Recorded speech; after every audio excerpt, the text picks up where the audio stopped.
इस वीडियो में हम कंटिन्यू करेंगे फंडामेंटल्स ऑफ एंटरप्रेन्योरशिप के कुछ और आगे के एमसीक्यूज। इससे पहले वाली वीडियोस में भी हमने काफी सारे एमसीक्यूज कवर किए। उम्मीद करता हूँ वीडियोस आपने देख ली होंगी। अगर आपने वीडियोस नहीं देखे तो एक प्लेलिस्ट बनी है फंडामेंटल्स ऑफ एंटरप्रेन्योरशिप के नाम से, उस प्लेलिस्ट में जाकर आप उन सभी वीडियोस को देख सकते हैं। फिलहाल बात करते हैं इस वीडियो के सबसे पहले क्वेश्चन की, when was the entrepreneurship development programme implemented. तो ये हमसे पूछ रहे हैं कि जो एंटरप्रेन्योरशिप डेवलपमेंट प्रोग्राम है वो कब इंप्लीमेंट हुआ।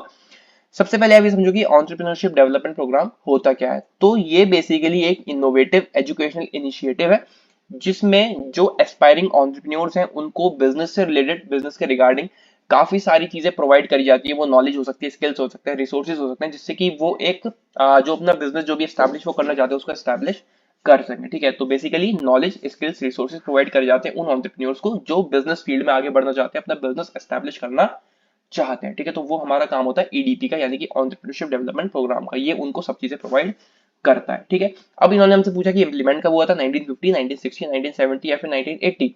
Hair option B is correct, 1960। इसको हम टिक कर लेते हैं। कहाँ गया, ठीक है 1960। अब थोड़ा ही समझो कि 1960 में ये काफी जगहों पर फेमस हो गया था, मतलब काफी जगहों पर ये शुरू हो गया था ईडीपी, हमारा एंटरप्रेन्योरशिप डेवलपमेंट प्रोग्राम। 1960s में ये काफी फेमस था, काफी वाइडली स्प्रेड हुआ, लेकिन 1970 में भी ये काफी ज्यादा आगे बढ़ चुका था, है ना। तो जो हमारा मेन जो रहेगा शुरुआत का वो 1960 ही रहेगा। गूगल पे मैंने इसको सर्च किया तो वहां पर थोड़ी कंफ्यूजन भी रही, पहले 1960 या फिर 1970। 1970 ज्यादा दिखा रहा है, 1960 को उतना हाईलाइट नहीं किया। पर जब मैंने विकिपीडिया देखा एंटरप्रेन्योरशिप डेवलपमेंट प्रोग्राम का, तो उसमें साफ साफ मुझे दिखा कि 1960 जो है वहां पर शो कर रहा है। 1960 में काफी ज्यादा वो वाइडली स्प्रेड हो चुका था, है ना। तो कंफ्यूज होने की जरूरत नहीं है, 1960 में भी ये काफी फेमस था, लेकिन 1970 में मेनली वो आगे बढ़ा, राइट। तो 1960 का करेक्ट आंसर हो जाएगा। अगला क्वेश्चन है, the dimensions of entrepreneurship development programme are. क्या क्या डायमेंशंस होते हैं ईडीपी के? Economic dimension, social dimension, psychological dimension या फिर all of the above. Here option D is correct, all of the above. तो ये सभी डायमेंशन हमारे एंटरप्रेन्योरशिप डेवलपमेंट प्रोग्राम के। तो option D is the correct answer of this question.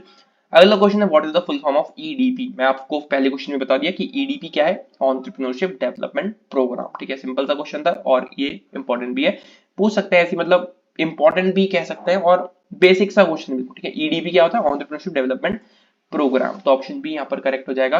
आगे है, एंटरप्रेन्योरशिप डेवलपमेंट प्रोग्राम प्रोवाइड, जो ईडीपी है ये प्रोवाइड करता है क्या? Education and training, enhancing entrepreneurial skills, self employed या फिर all of the above. Here option D is correct, all of the above. Education और ट्रेनिंग भी दे दी, एनहांस कर दिया जो एंटरप्रेन्योरियल स्किल्स थे उसको भी, और सेल्फ एम्प्लॉयड हुए क्योंकि वो अपना जो चाहते थे बिजनेस एस्टेब्लिश करना वो एस्टेब्लिश कर पाए, तो वो सेल्फ एम्प्लॉयड कहलाएंगे। तो ऑप्शन डी यहाँ पर हमारा करेक्ट हो जाएगा, ऑल ऑफ द अबव। ये सभी चीजें प्रोवाइड करता है हमारा एंटरप्रेन्योरशिप डेवलपमेंट प्रोग्राम। ठीक है, आगे बढ़ते हैं। Through the entrepreneurship development programme the society gets. Entrepreneurship development programme के थ्रू जो सोसाइटी है उसको मिलेगा क्या? एम्प्लॉयमेंट, अनएम्प्लॉयमेंट, करप्शन या फिर डिसऑनेस्टी। सिंपल सा आंसर है क्या? Option A, employment. तो ईडीपी की वजह से उसको मिलेगी एम्प्लॉयमेंट। जो भी बिजनेस एंटरप्रेन्योर था जो एस्टैब्लिश करना चाहता था, अगर उसने एस्टैब्लिश कर लिया तो एक तो उसको खुद को एम्प्लॉयमेंट मिल गई। जब उसने अपना बिजनेस शुरू कर लिया, स्टार्ट कर लिया, तो उसके बाद अब जितने भी फंक्शन, जितने भी एक्टिविटीज एक बिजनेस के अंदर चाहिए उनको करने के लिए उसको लोग चाहिए होंगे, तो अल्टीमेटली वो लोगों को हायर करेगा और लोगों को भी एम्प्लॉयमेंट उससे मिल जाएगी। ठीक है, तो सोसाइटी को एम्प्लॉयमेंट भी मिल गई। अगला क्वेश्चन है, entrepreneurship development programme in India is. जो एंटरप्रेन्योरशिप डेवलपमेंट प्रोग्राम है वो इंडिया में क्या है? Necessary, unnecessary, waste of money या फिर waste of time. Here option A is correct, necessary. तो ये काफी ज्यादा इंपॉर्टेंट है, जरूरी है ईडीपी इंडिया के अंदर। ठीक है, तो ऑप्शन ए यहाँ पर हम टिक कर देते हैं। अगला क्वेश्चन है, entrepreneurship development programme in India has been. तो एंटरप्रेन्योरशिप डेवलपमेंट प्रोग्राम जो है वो इंडिया में होगा या फिर जरूरत है, successful, unsuccessful, there is a need to make further progress या फिर none of the above. Here option C is correct, there is a need to make further progress. अभी भी काफी हद तक ठीक है, ठीक है, सक्सेसफुल भी है, लेकिन अभी उसमें और ज्यादा जरूरत है, उसको और ज्यादा प्रोग्रेस में, उसकी प्रोग्रेस और ज्यादा हो। ठीक है, तो उसकी प्रोग्रेसिंग में अभी और थोड़ी चीजों की वहां पर जरूरत है, तो उसकी प्रोग्रेस जब होगी तो आगे जाके वो और ज्यादा अच्छा हो सकता है फ्यूचर में, है ना। तो ऑप्शन सी यहाँ पर हमारा करेक्ट हो जाएगा, there is need to make further progress. अभी वहां पर नीड है उसकी फर्दर प्रोग्रेसिंग में, है ना। अगला क्वेश्चन है, India entrepreneurship development institute is located at. अब ये जो ईडीपी है हमारा, ठीक है, जो ये सारी नॉलेज, स्किल्स, रिसोर्सेज प्रोवाइड करता है, ये इंस्टीट्यूट है, ये कहाँ पर लोकेटेड है इंडिया में? न्यू दिल्ली, अहमदाबाद, मुंबई या फिर Chennai. Here option B is correct, Ahmedabad. तो ये ईडीपी जो हमारा इंस्टीट्यूट है, एंटरप्रेन्योरशिप डेवलपमेंट प्रोग्राम का जो इंस्टीट्यूट है वो है हमारा अहमदाबाद में। ठीक है, अगला क्वेश्चन है, Indian entrepreneurship development institute was established. जो इंडियन एंटरप्रेन्योरशिप डेवलपमेंट इंस्टीट्यूट है, यानी कि जो अहमदाबाद में अभी हमने जाना कि इंस्टीट्यूट है, इसको डेवलप किया या फिर इसको एस्टैब्लिश किया किसने? By the government of Gujarat, by the central government. और बाकी ऑप्शंस आए होंगे, पर जो इसका करेक्ट आंसर वो है by the government, central government. ठीक है, तो ऑप्शन बी यहाँ पर हमारा करेक्ट हो जाएगा। ठीक है, यहाँ पर उसके आगे का ऑप्शन भी है by the government of Madhya Pradesh या फिर by the government of Maharashtra, तो वो सेंट्रल गवर्नमेंट ने एस्टैब्लिश किया था। ठीक है, तो ऑप्शन बी वहां पर हमारा करेक्ट हो गया। अगला क्वेश्चन है the approach of the government machinery of India towards entrepreneurship development programme is. अब ये जो गवर्नमेंट मशीनरी है ये वो मशीन नहीं है, ठीक है, जो मैकेनिकल मशीन्स होती है वो मशीन्स नहीं है। यहाँ पर जो मशीन से इनका मतलब है वो है एक इंटरकनेक्टेड स्ट्रक्चर। ठीक है, प्रोसेसेस हो सकते हैं, बहुत सारे फंक्शंस होते हैं जो भी गवर्नमेंट के होते हैं। तो गवर्नमेंट की अप्रोच क्या रही है एंटरप्रेन्योरशिप डेवलपमेंट प्रोग्राम की तरफ उन गवर्नमेंट मशीनरी से? मशीनरी क्या क्या? इंटरकनेक्टेड स्ट्रक्चर्स हो गए, फंक्शंस हो गए, है ना, प्रोसेसेस हो गए गवर्नमेंट के। तो वो किस तरीके से रहे हैं, क्या उनकी अप्रोच रही है towards the entrepreneurship development programme?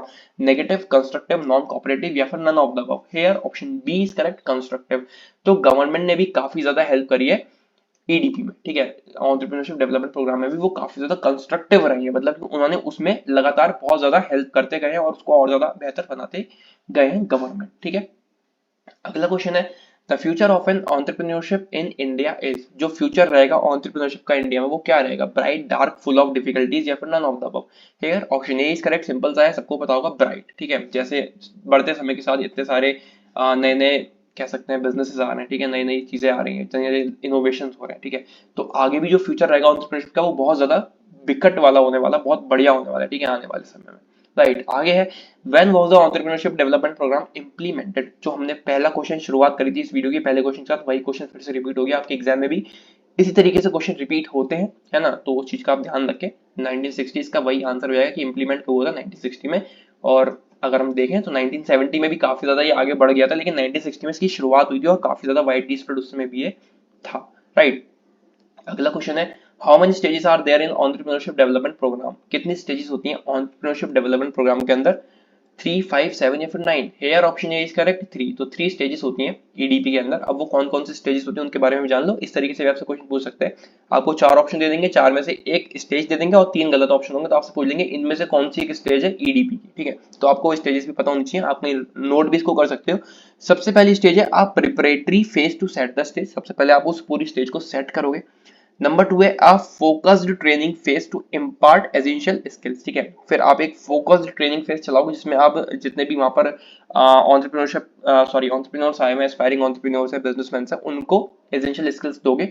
Number 3 है क्रूशियल फॉलो अप फेज। उसके बाद आप जो भी आपने पहला और दूसरी स्टेज थी उसको आप पूरी अच्छी तरीके से क्रूशियल वे में फॉलो करोगे। ठीक है, तो 3 हमारी स्टेजेस होती हैं ईडीपी की। अगला क्वेश्चन है what is the main objective of entrepreneurship development programme? Main objective क्या होता है ईडीपी का? Providing financial assistance to entrepreneurs, to provide technical training to persons, to encourage the establishment of new businesses या फिर none of the above?